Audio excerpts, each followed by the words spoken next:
Pemirsa, kebakaran melanda gedung farmasi Rumah Sakit TNI AL Minto Harjo pagi tadi. Akibatnya gudang logistik tempat penyimpanan alat pelindung diri hangus terbakar. Terjadi kebakaran di Rumah Sakit Minto Harjo pada tanggal 10 Oktober 2021 kurang lebih pukul 5. Asap membumbung tinggi dari gedung farmasi Rumah Sakit TNI Angkatan Laut Minto Harjo di Jalan Bendungan Hilir, Tanah Abang, Jakarta Pusat. Kebakaran terjadi pada Minggu dini hari.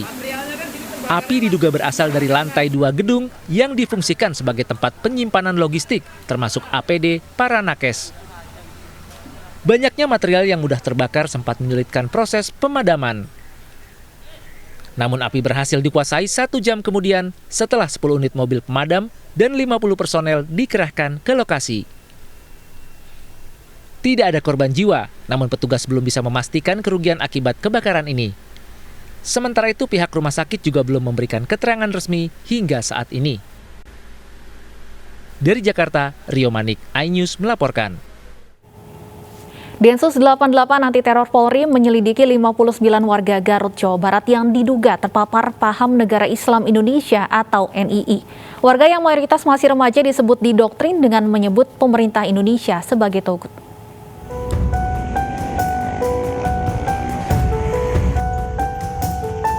59 warga yang diduga dibaiat masuk NII diketahui merupakan warga Kecamatan Garut, Kota Garut, Jawa Barat. Kepada pemerintah setempat, mereka mengaku didoktrin oleh seseorang. Salah satu doktrin yang diberikan adalah menganggap pemerintah RI togut. Informasi adanya puluhan warga dibaiat ini terungkap setelah adanya pengakuan dari seorang anak kepada orang tuanya. Perubahan-perubahannya ya menerangkan bahwa kita sesama Muslim tapi dikafirkan oleh kelompok mereka. Jadi ini suatu penyimpangan yang menyesatkan menurut saya. Jadi mereka sudah berani mengkafirkan ke sesama Muslim. Berapa usia anak Anda, Pak? Sekarang ini usianya 15 tahun. Berarti sudah dari 13 tahun ya Pak bergabung ya? Betul, dari kelas 1 SMP itu. Siapa yang pertama kali mengajak Pak? Menurut informasi yang digali sama saya, itu dia diajak oleh teman mainnya yang bernama Hikman. Hikman, terus dia dibawa ke Pak Wahyudin sebagai pembaiat.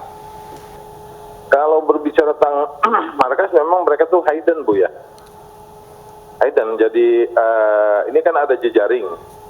Kalau kami mungkin mengistilahkan kan ada komandemen wilayah ya. Itu ada 10, tapi kalau untuk di Garut yang kami deteksi itu ada 3. Ada komandemen wilayah 1. Ya. Gerilanya kemana sih Pak? Ke sekolah-sekolah kah? Ke kampus-kampus kah? Memang atau random aja? Anak-anak ini Bu, anak-anak yang labil. Secara fisik mereka nggak punya ciri-ciri ya. Jadi mereka ini seperti bunglon di masyarakat. Mereka menyatu dengan masyarakat. Yang tahu biasanya adalah orang-orang terdekatnya. Karena biasanya ya ini anak-anak yang sudah bergabung biasanya kan punya kebutuhan infak ya. Iya. Yang kalau nggak punya dana, biasanya yang ditipu adalah orang tuanya. Biasanya alasannya nabrakin motor, kehilangan barang, HP, kamera digital, nabrakin mobil dan lain sebagainya. Jadi orang tua ditipu. Ini banyak orang tua juga nggak tahu modus ini. Tiba-tiba misalnya anaknya pulang bersama kawannya bilang kalau dia ngilangin barang kawannya, laptop misalnya. Anaknya ngaku, yang punya laptop ngaku, akhirnya orang tua ganti sejumlah dana.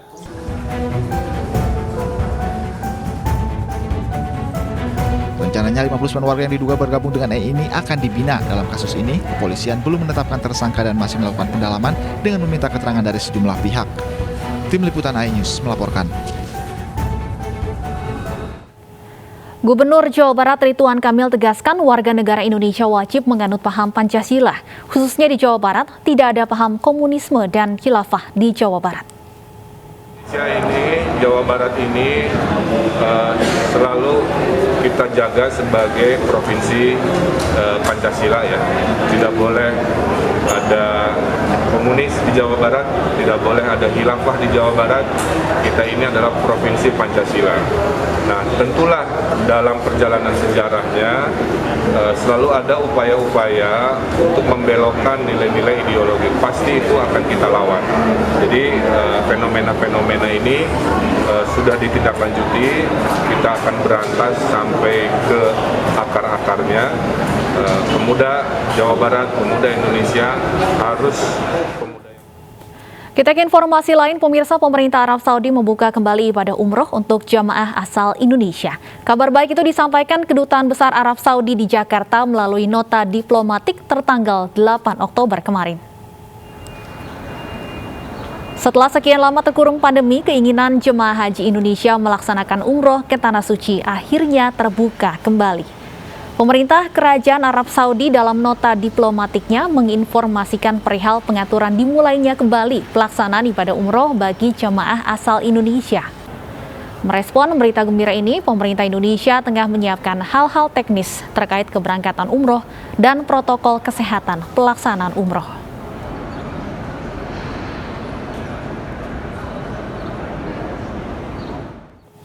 Kapan jemaah umroh Indonesia bisa mewujudkan impiannya yang lama terpendam? Kami akan bahas bersama Direktur Jenderal Penyelenggaraan Haji dan Umroh Kementerian Agama, Hilman Latif.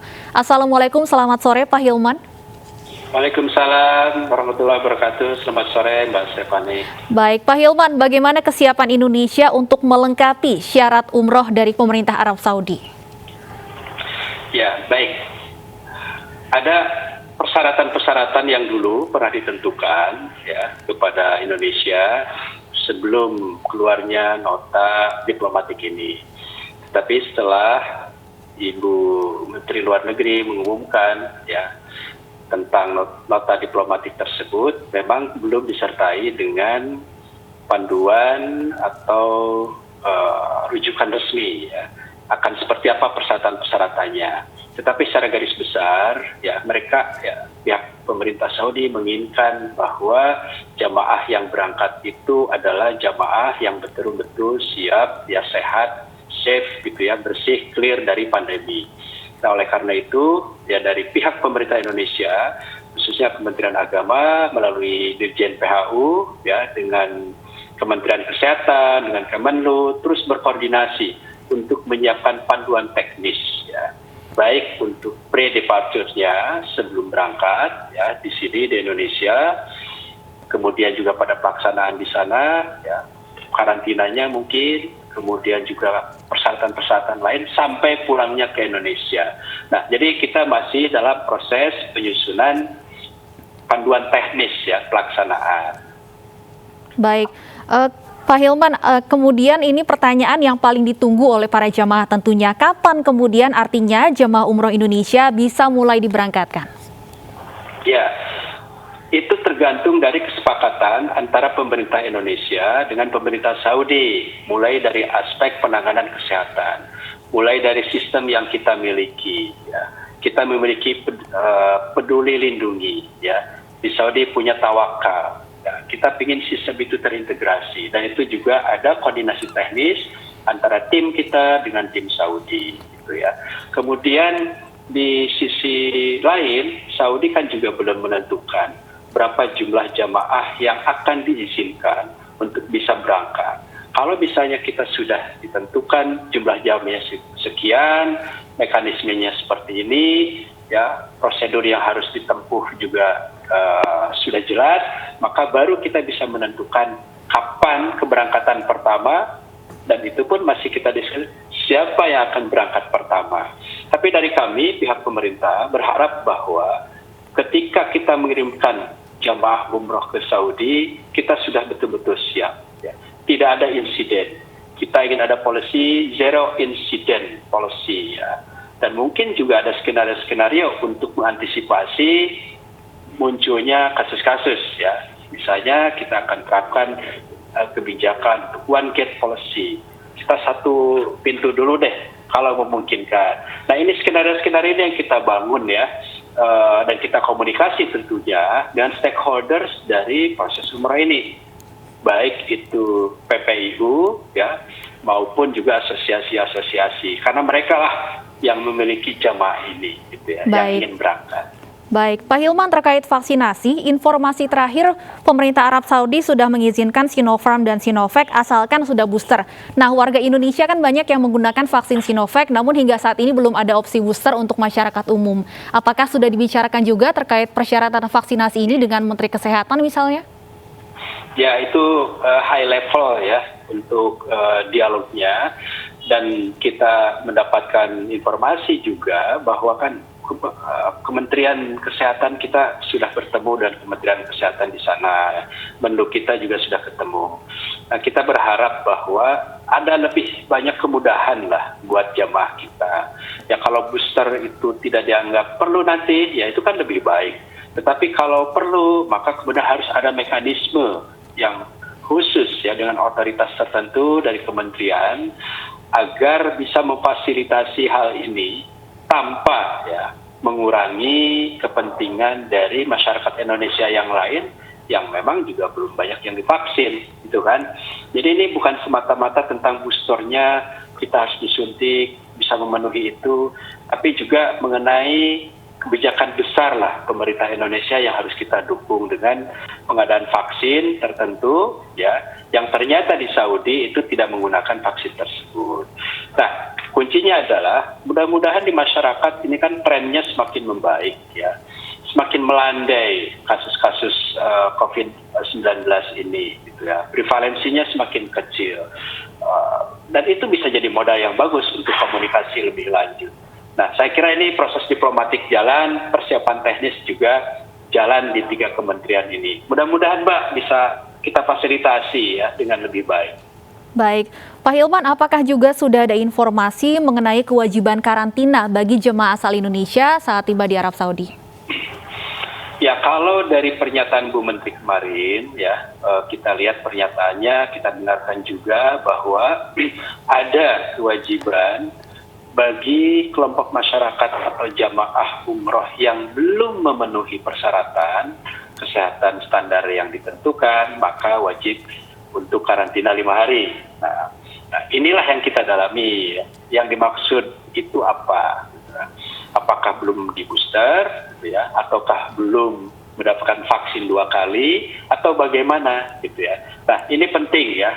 Dan informasi ini dalam waktu dekat mudah-mudahan ya, karena teman-teman kita di Saudi juga sedang meeting hari ini, bisa kita sampaikan kepada penyelenggara ibadah umroh ini gitu ya, dari PPIU. Dan ini yang mereka bisa komunikasikan juga kepada jamaahnya ya, termasuk kita sosialisasi ya persiapan jamaah ya terhadap kemungkinan pemberangkatan umroh ini. Jangan sampai ya ketika kita buka, nah ternyata banyak jamaah juga yang vaksinnya belum selesai. Nah, ini kan juga masalah lagi gitu ya. Nah, jadi kita membuat skenario-skenario bertingkat ya, dari yang sudah vaksin 2 kali, mungkin yang 1 kali apakah bisa berangkat atau tidak, ya. Kemudian yang komorbid itu juga bisa berangkat atau tidak, ya. Nah, ini yang terus kita siapkan. Jadi mudah-mudahan dalam waktu dekat kita bisa menyampaikan ke masyarakat skenario yang dimiliki oleh pemerintah Indonesia, khususnya di Kementerian Agama, dan bisa match ya dengan skenario hasil diskusi antara tim kita dengan pemerintah Saudi. Jadi kita bersabar, berdoa, dan berusaha keras, Mbak ya. Ya, dengan adanya persyaratan-persyaratan baru ini, Pak Hilman, berapa kemudian perkiraan penambahan biaya, kemudian berapa hari total yang harus disiapkan untuk melaksanakan ibadah umroh? Nah, ini kan terkait dengan protokol ya, protokol kesehatan. Ya, kalau disebutkan di dalam nota itu kan mengenai 5 hari kemungkinan bagi orang yang belum memenuhi persyaratan. Ya. Apakah itu berarti bahwa yang mendapatkan booster tidak ada kebutuhan untuk isolasi dulu, gitu ya? Langsung bisa datang. Nah, tapi di Indonesia juga untuk pre-departure-nya sedang kita siapkan. Berapa hari di sini, ya. Kita berharap waktunya juga tidak terlalu lama. Kemudian kita bisa treatment dengan standar kesehatan dan protokol yang kita miliki dari PCR, kemudian memastikan bahwa dia clear dan bisa berangkat. Sampai pulangnya, ya Indonesia juga kan masih menerapkan kebijakan bahwa yang dari luar negeri itu juga harus isolasi dulu gitu ya, karantina lah selama 8 hari kalau di Indonesia. Jadi sebetulnya kita sedang menegosiasikan sesuatu yang diharapkan bisa menjaga kepentingan bersama ya, kepentingan jamaahnya terjaga, kepentingan tamu ya, penerima tamu di Saudi juga terjaga, ketika jamaah kembali ke Indonesia juga mereka tetap sehat dan juga terjaga. Nah ini butuh waktu dan saya berharap ini semuanya bisa kita sampaikan ke publik dalam waktu dekat, kita clear gitu. Kalau itu sudah clear antara di Saudi dengan di Jakarta ya. Baik, kita akan tunggu bersama tentunya kapan jemaah asal Indonesia bisa mulai diberangkatkan untuk kembali beribadah umroh. Terima kasih Pak Hilman, Dirjen Penyelenggaraan Haji dan Umroh Kementerian Agama sudah bergabung bersama kami di iNews Sore.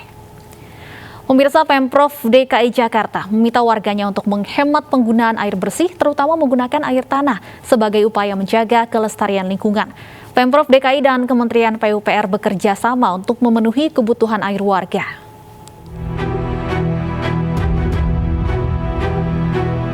Pemerintah Provinsi DKI Jakarta mewanti-wanti warganya agar menghemat penggunaan air bersih.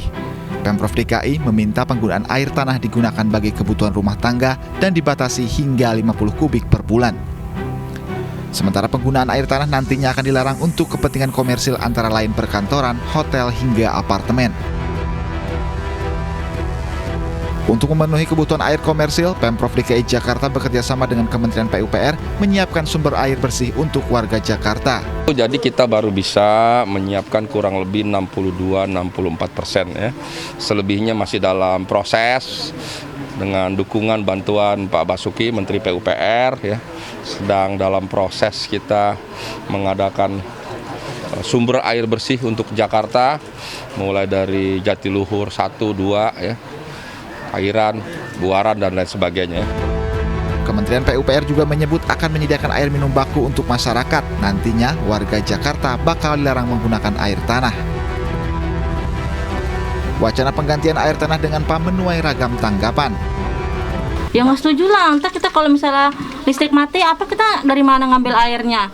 Saya nggak punya penampungan. Ini membantu sekali buat kita nyuci baju, nyuci piring kayak begini, buat cuci kaki, cuci tangan. Kalau misalnya ini dihapus, kita ngambil air dari mana? Sedangkan jauh kita ngambil air di MCK jauh. Ini kan ada solusinya, enak, ada sumur, kita gampang deket gitu Mbak. Lebih airnya lebih bermutu gitu, lebih bagus timbang air tanah yang untuk Jakarta Utara ini udah mengandung banyak macam kayak merkuri gitu. Terkait wacana penggantian air tanah ini, pengamat tata kota meminta pemerintah untuk gencar menyosialisasikan wacana yang akan dimulai tahun 2024 ini. Harus dimulai dari yang pertama, yaitu kawasan industri ya. Jadi kawasan industri harus segera diinformasikan sampai pada tahun keberapa pengambilan air tanah dari kawasan industri itu juga dihentikan. Kedua, pemompaan air tanah yang dilakukan oleh gedung-gedung bertingkat, mulai dari gedung perkantoran, kemudian pusat perbelanjaan, dan juga hotel-hotel ya.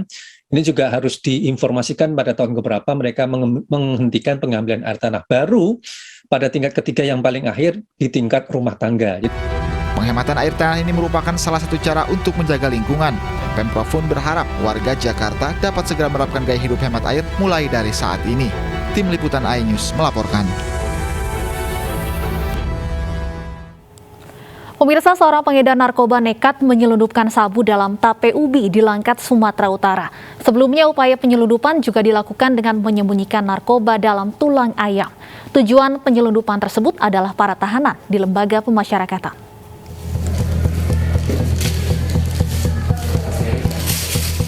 Upaya penyelundupan sabu ke dalam rumah tahanan kelas 2B Tanjung Pura ini terungkap dari kecurigaan petugas piket saat pengunjung berinisial W datang membawa makanan untuk warga binaan kasus narkotika di dalam rutan. Kecurigaan petugas terbukti. Makanan yang dibawa pembesuk ternyata mengandung narkoba yang disisipkan dalam tape ubi. Petugas menemukan satu bungkus paket kecil sabu seberat 0,49 gram. Petugas lapas menindaklanjutinya dengan melaporkan penyelundupan ini ke Polsek Tanjung Pura. penemuan yang diduga narkoba adalah merupakan kegiatan yang rutin yang dilaksanakan di Tanjung Pura. Kita melakukan penekanan ataupun pressure kepada petugas penjaga pintu utama untuk melakukan pemeriksaan secara mendetail terhadap barang-barang yang diduga mengancam keamanan ataupun diduga terkait dengan jaringan narkoba. Jadi kebetulan kemarin ada salah satu warga menitipkan makanan kepada warga binaan. Upaya tipu-tipu pengedar narkoba terhadap petugas lapas juga terjadi di Garut, Jawa Barat dengan memasukkan sabu ke dalam tulang-tulang ayam. Namun petugas lapas kelas 2B Garut sigap. Upaya penyelundupan ini digagalkan. Satu paket sabu seberat 0,64 gram ditemukan petugas di dalam barang bawaan pengunjung. Saat itu petugas curiga sayur yang dibawa pembesuk mempunyai banyak tulang ayam. Petugas kemudian membelah tulang ayam lalu menemukan satu paket sabu. Tim Liputan iNews melaporkan. Video penganiayaan pedagang sayur oleh orang yang diduga preman dan viral di media sosial berbuntut panjang. Keduanya saling lapor dan ditetapkan sebagai tersangka. Kasus penganiayaan pedagang sayur yang terjadi di Pasar Gambir, Kecamatan Percut Saituan, Deli Serdang, Sumatera Utara berbuntut panjang. Pedagang melapor ke Polsek Percut Saituan. Namun pelaku juga melaporkan kembali korban ke Polsek Percut Saituan dengan tuduhan penganiayaan terhadap dirinya. Karena kasusnya menyita perhatian banyak pihak, Polrestabes Medan dan Polda Sumatera Utara pun akhirnya mengambil alih kasus ini. Kabid Humas Polda Sumatera Utara Kombes Hadi Wahyudi menyatakan, selain kasusnya diambil alih Polda, polisi juga masih mengejar 2 orang pelaku lainnya yang ikut menganiaya pedagang sayur. Ditreskrim Polda Sumatera Utara akan melakukan langkah-langkah, diantaranya melakukan gelar perkara dan menarik penanganannya, proses penyidikannya ke Ditreskrim untuk mendalami fakta-fakta yang sebenarnya. Sementara untuk laporan balik, Polda Sumatera Utara akan melakukan gelar perkara. Dari Medan, Sumatera Utara, Adi Palapa Harahap, iNews melaporkan. Seorang sopir terjepit akibat kecelakaan antara truk tangki dengan tronton di Madiun, Jawa Timur. Korban berhasil dievakuasi dan mengalami patah kaki.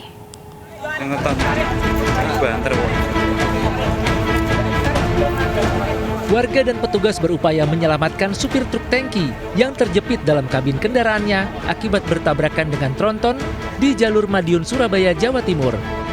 Mereka harus hati-hati menyelamatkan supir bernama Agus ini untuk meminimalisir terjadinya luka. Setelah 30 menit, korban akhirnya berhasil diselamatkan dalam kondisi patah kaki dan langsung dibawa ke rumah sakit. Kecelakaan juga merusak kios warga yang berada di pinggir jalan. Sementara akibat kecelakaan 2 kendaraan besar ini, arus lalu lintas di jalur Madiun, Surabaya mengalami kepadatan. Ya gimana Mas? Ya tiba-tiba muncul gandengan ini. Saya menghindar masih kena. Oh gitu. Gandengnya dari mana itu? Dari timur. Oh, dari timur. Mas dari mana? Dari barat. Dari Solo mau ke Surabaya. Oh gitu. Petugas kepolisian langsung melakukan pemeriksaan dan olah tempat kejadian untuk mengetahui penyebab kecelakaan. Dari Madiun, Jawa Timur, Arif Wahyu Effendi, iNews melaporkan. Pelari maraton DKI Jakarta Odekta Elvina Naibaho raih 3 emas di PON 20 Papua. Informasi seputar PON akan kami hadirkan usai jeda berikut.